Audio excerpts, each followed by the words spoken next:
In the heart of Buddhist wisdom lies a powerful truth. The mind is everything. What we think, we become. This isn't just spiritual poetry. It's a roadmap for taking full ownership of your life. In a world that constantly pulls our attention outward, the ability to focus inward and discipline the mind becomes your superpower. To master your life, you must first master your mind. Imagine standing in the middle of a storm. All around you, winds of opinion, expectation, and anxiety blow in different directions. But at the center of that storm is a still point, a quiet place untouched by the chaos. That stillness is your trained, aware mind. Buddhism teaches that the mind is like a wild elephant, powerful but undisciplined. Without training, it causes damage. But once tamed, it becomes your greatest ally. Mindfulness is the starting point. In its purest form, it means awareness of your breath, your thoughts, your body, your surroundings. This awareness is not passive. It's a state of active, focused presence. You notice when your mind drifts to regret, or worry, or envy, and you gently bring it back. Over time, this practice rewires your brain. You start living in the now, not in the shadows of yesterday or the illusions of tomorrow. Every day, we face thousands of thoughts. Most of them are recycled, unconscious, and habitual.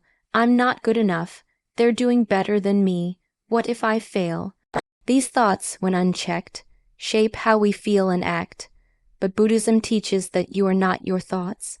You are the awareness behind them. When you observe your thoughts instead of identifying with them, you gain power. You no longer react impulsively, you respond consciously. And that's the difference between living on autopilot and living with intention. One of the most important disciplines in mastering the mind is learning to focus. In 2025, distraction is everywhere. Our devices, our social feeds, even our own worries rob us of our attention. But Buddhist monks have long trained their minds through meditation to hold single, pointed focus for long periods. This isn't just for monks. Anyone can build mental discipline. It begins with sitting still, following your breath, and gently returning your focus every time it wanders. You are literally training your mind the way you would train a muscle. But focus is only one piece of mastery. You also need clarity. Clarity comes from silence, from reducing mental clutter. We don't realize how much noise we carry, worrying about others' opinions, replaying old arguments, chasing perfection. This noise clouds our decisions. Buddhism encourages letting go of the unnecessary. Simplicity isn't minimalism for aesthetics. It's a strategy for peace. When your mind is free from excess noise, you can hear your inner guidance more clearly. You can make decisions from calm rather than chaos. Another powerful teaching is guarding the gates of the mind. Not every thought deserves attention. Not every voice deserves entry. Just as you wouldn't let a stranger walk into your home and make a mess, don't let every passing opinion or negative belief settle into your mind. Be selective with what you consume: books, conversations, media. These shape your inner landscape. Buddhist teachings emphasize right view and right intention, 2 steps of the Noble Eightfold Path. This means seeing reality clearly and choosing thoughts that align with peace, compassion, and wisdom. Self-awareness also includes the ability to recognize emotional triggers. Instead of suppressing them, Buddhism teaches us to observe them with equanimity. When anger arises, don't act on it impulsively. Watch it. Understand its roots. Is it fear? Is it hurt? The moment you observe without judgment, the emotion loses its grip. This practice is called noting. You note the feeling without merging with it. Ah, anger is here. This distance allows you to respond with wisdom, not with old patterns. A master of the mind is not someone who never suffers, but someone who is not owned by suffering. Pain is part of life, but suffering is often optional. It is the mind's resistance to what is. Buddhism teaches that suffering arises from craving and aversion. wanting things to be different than they are. When you accept what is, this breath, this moment, you reduce suffering. This doesn't mean giving up. It means you act from clarity, not from desperation. In a practical sense, mastering your mind means taking daily steps. Start your day in silence before reaching for your phone.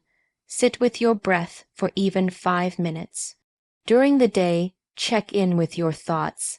Ask, is this thought useful? Is it true? Is it kind? Build rituals that strengthen awareness. Journaling, walking meditations, digital detoxes. Over time, you'll notice a shift. You'll feel less reactive, more grounded. Your energy will stop leaking into drama and comparison and begin flowing into creativity, focus, and peace. Another aspect of mental mastery is acceptance. Accepting yourself exactly as you are, flaws, emotions, mistakes, all of it. This radical self-acceptance quiets the inner critic. Buddhist compassion starts with you. When your mind is a safe, kind space, your external world softens too. You stop chasing validation and start building wholeness from within. The Buddha said, "It is a man's own mind, not his enemy or foe, that lures him to evil ways." This timeless truth reminds us, we don't need to control the world. We need to understand our minds. Mastery doesn't happen overnight. It's a path, but every step toward awareness is a step toward freedom. In 2025, when everyone is looking outward, at trends, opinions, distractions, choose to look inward. Tend to the garden of your mind, weed out what no longer serves, water it daily with presence and discipline. Because once you master your mind, your life will follow. Peace will no longer be something you chase. It will become who you are. One of the most profound and liberating teachings in Buddhism is the understanding of impermanence. Everything changes. Nothing remains the same, not our bodies, not our emotions, not our relationships, not even the thoughts we had just moments ago. This truth is not meant to create fear or sadness, but to awaken us to a deeper way of living. To embrace impermanence is to free ourselves from the suffering that comes from holding on to what cannot last. It is to see life clearly, live fully in the present, and let go with grace. We often seek stability and permanence in the people we love, the roles we play, the achievements we chase. We build our identities around what we have and who we believe we are. But life is in constant motion, like a river that never flows the same way twice. When we resist this natural flow, when we cling, we suffer. The more tightly we hold on to what we want to preserve, the more pain we feel when it inevitably changes or slips away. Buddhism teaches that suffering arises from attachment and aversion, the desire to hold on to pleasure and avoid pain. But these reactions come from misunderstanding the nature of existence. Everything is transient. Nothing can be grasped, frozen, or fully controlled. Your favorite season turns. Your youthful face changes. People come into your life, then leave. Successes fade. Emotions rise, then pass. When you realize this, not just intellectually but deeply in your being, something inside you relaxes.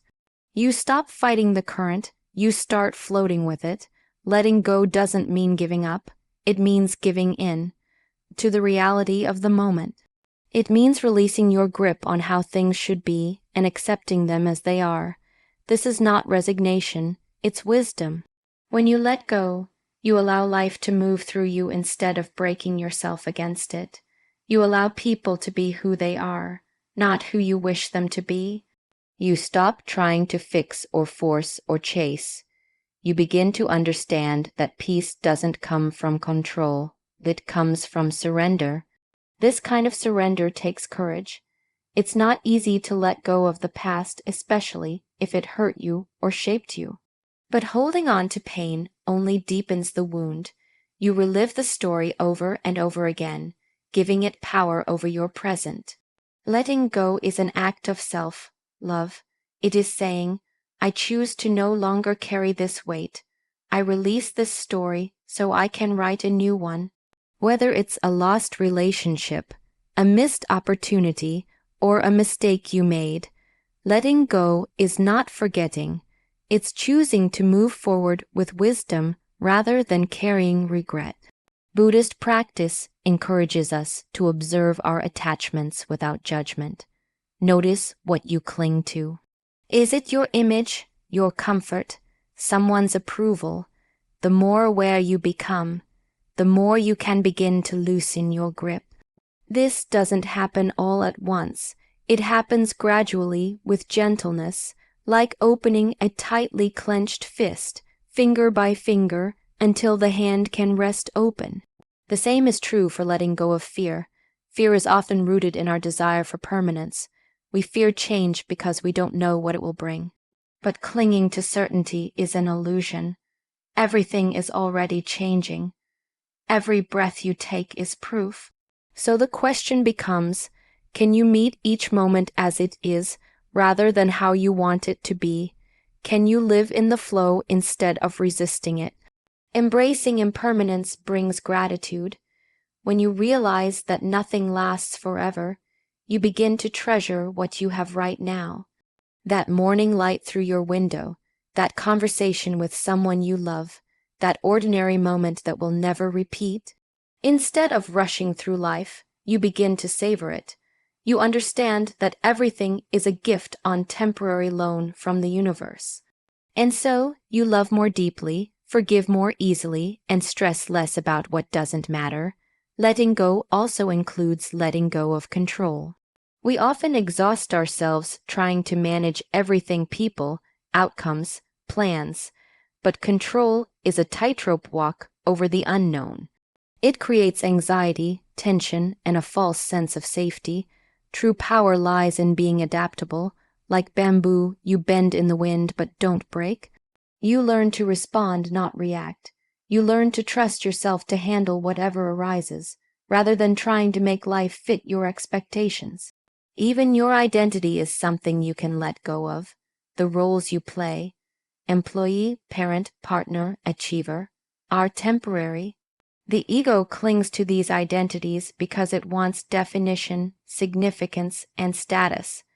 But beneath those roles is a deeper self, spacious, calm, and free. When you let go of needing to be something specific, you allow yourself to simply be, and that is where true peace lives, not in becoming, but in being.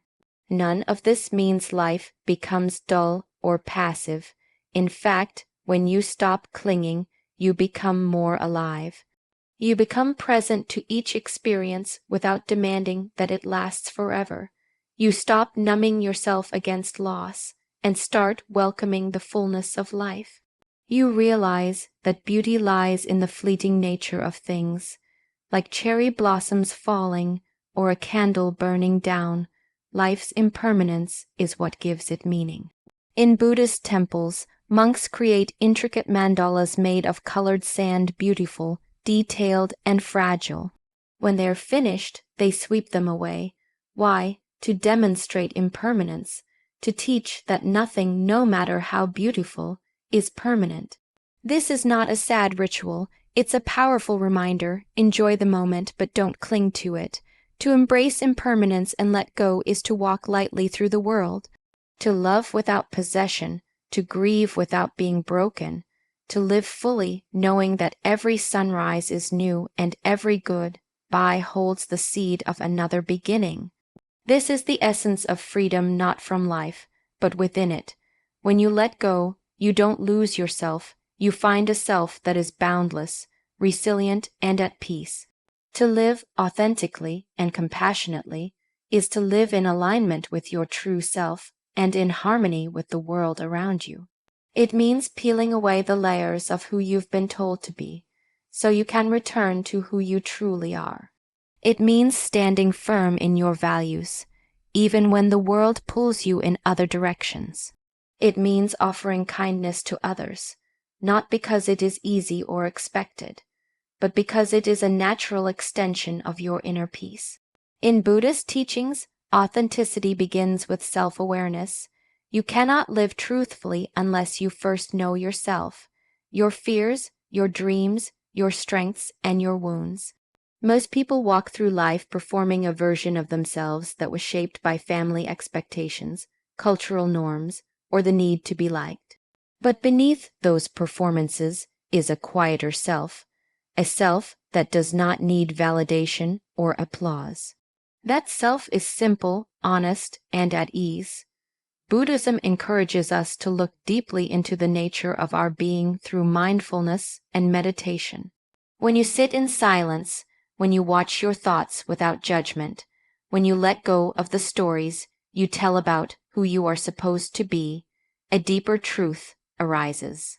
You discover that you are not your job, your possessions, or even your reputation. You are awareness itself, fluid, spacious, and free. And from that spaciousness, authenticity grows.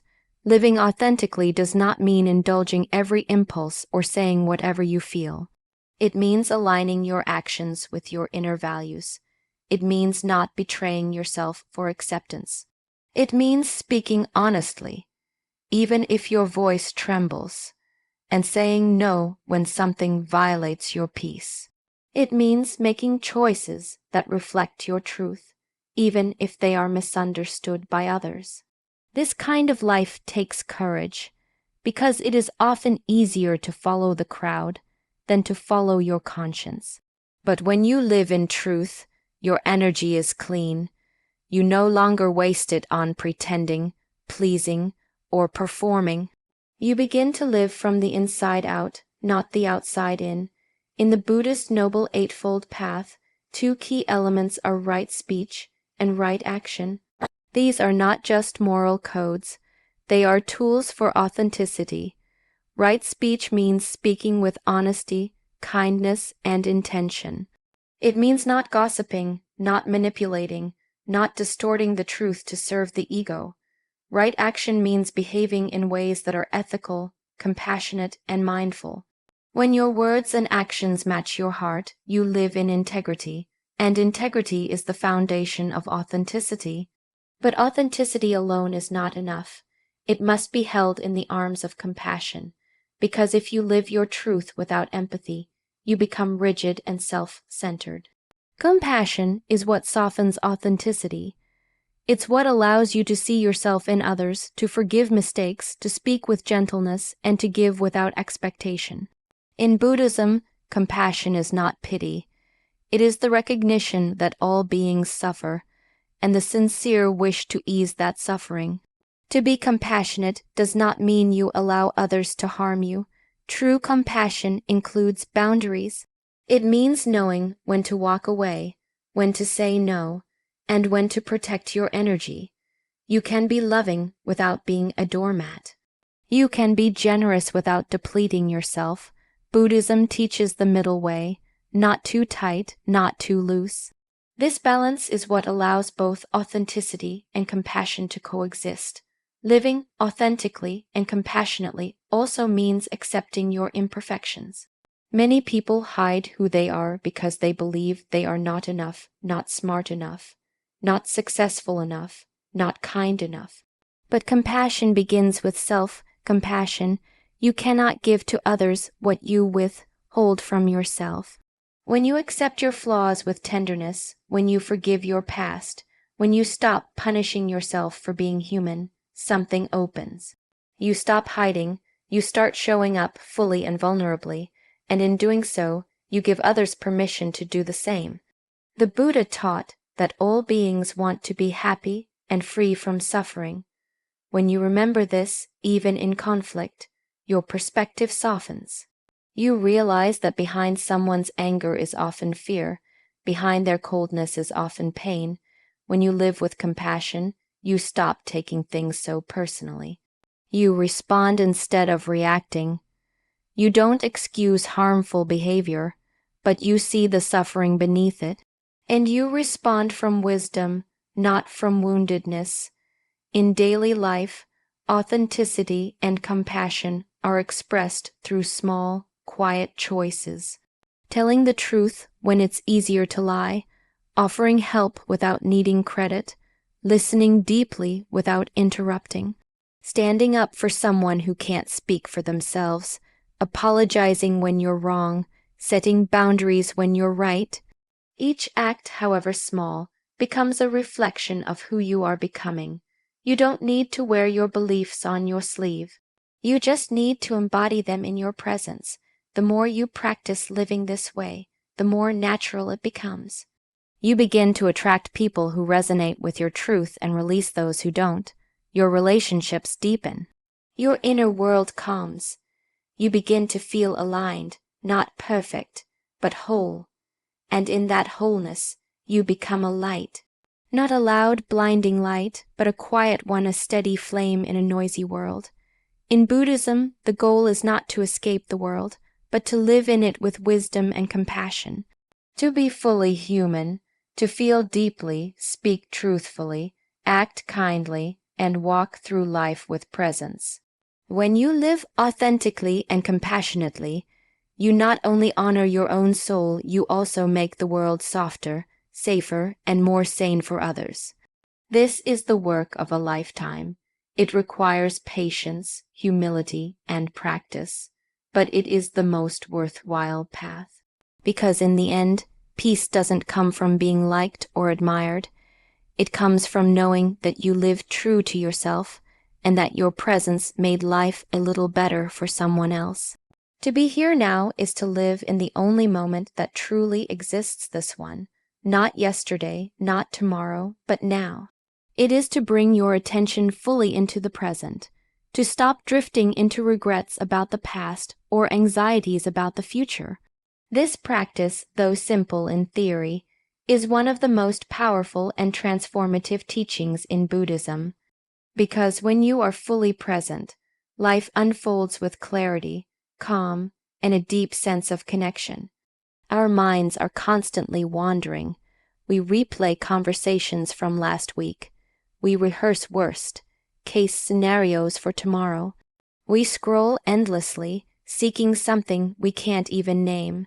But every moment spent outside of now is a moment lost.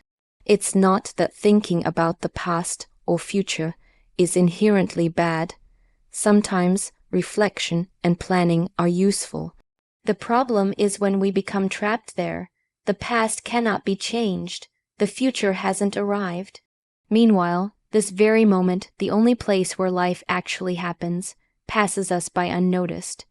Buddhism teaches that suffering often arises not from the moment itself, but from our resistance to it. We want things to be different than they are. We want more pleasure, less pain. We compare now to an idealized memory or a fantasy of what should be. But in doing so, we create tension. We reject what is. Being present means softening that resistance. It means accepting the moment as it is without judgment, without grasping, without needing it to be any other way. The breath is a powerful tool in this practice. It is always in the present. You cannot breathe in the past or the future. When you return your attention to your breath, just the inhale, the exhale, you ground yourself in now. This is why breath awareness is central to Buddhist meditation. The breath becomes an anchor that steadies the mind, brings it home. It teaches you to live moment by moment, breath by breath. When you are present, everything becomes more vivid. You notice the warmth of the sun on your skin, the sound of birds in the distance, the texture of the food you eat, the subtle emotions in a conversation. Being here now doesn't dull life. It sharpens it. It wakes you up. Suddenly, what seemed mundane becomes sacred. What was ordinary becomes alive. But being present isn't just about enjoying pleasant moments. It also means being fully present with discomfort, pain, or boredom. Most people try to escape these states through distraction, denial, or numbing behaviors. But Buddhism teaches that real peace comes not from avoiding discomfort, but from meeting it with awareness. When you are present with your pain without judgment or resistance, you begin to transform it. You see that emotions are like waves. They rise, crest, and eventually fall. When you stay with them mindfully, they lose their power to overwhelm you. This is the essence of mindfulness, to observe what is happening as it is happening with kindness and clarity. Mindfulness is not a technique, it is a way of being. It is the practice of showing up fully, openly for your life. It means not getting lost in stories, labels, or assumptions. Instead, you notice what's actually here: sensation, thought, feeling, sound, breath. And you meet it with curiosity, not control. Being here now also changes how you relate to others. When you are truly present with someone, they feel seen, heard, and valued. You listen not just to reply, but to understand. Your presence becomes a gift. In a world full of distraction, giving someone your full attention is a rare and powerful act of love. It creates space for real connection, for empathy, for healing. Presence also reveals impermanence. When you're aware of each passing moment, you begin to see how everything changes. The joy you feel now will shift. The sadness will pass. Even the person in front of you, no matter how familiar, is never exactly the same from one moment to the next. This realization deepens your appreciation. You don't take things for granted because you know they won't last. You savor your coffee because you know it will soon be cold. You hug someone a little longer because you don't know when you'll get the chance again. Presence teaches gratitude not as a concept, but as a felt experience. Living in the now also loosens the grip of ego. The ego thrives on the past and future, on the roles it played, the praise it earned, the fears it has. But in the present moment, the ego fades. There is no need to defend, compare, or project. There is just awareness, pure, simple, free. You are no longer the story of who you were or who you need to become. You are just here, breathing. Alive enough, of course, the mind will wander. That's natural. The practice is not about forcing constant presence, but about gently returning to it again and again. Each return is a victory, each breath a homecoming. Over time, you spend less energy chasing what was or fearing what might be. You become rooted, centered, awake. You realize that now is not a stepping stone to something better. Now is it, this is life, not the next vacation, the next achievement, or the next chapter. This moment is the only one that is truly yours. In Buddhism, this teaching is called suchness, the ability to meet each moment with total openness, just as it is. When you cultivate this, you live with less fear and more trust. You stop rushing through life and start participating in it. You find beauty in the quiet, in the stillness, in the space between thoughts. You understand that peace is not a destination. It's a way of being with what is. To be here now is to stop running, to stop hiding, to stop waiting for something else to make you whole. It is to turn toward life with open eyes, an open heart, and a quiet mind. It is the art of presence, the path to freedom, joy, and true awakening.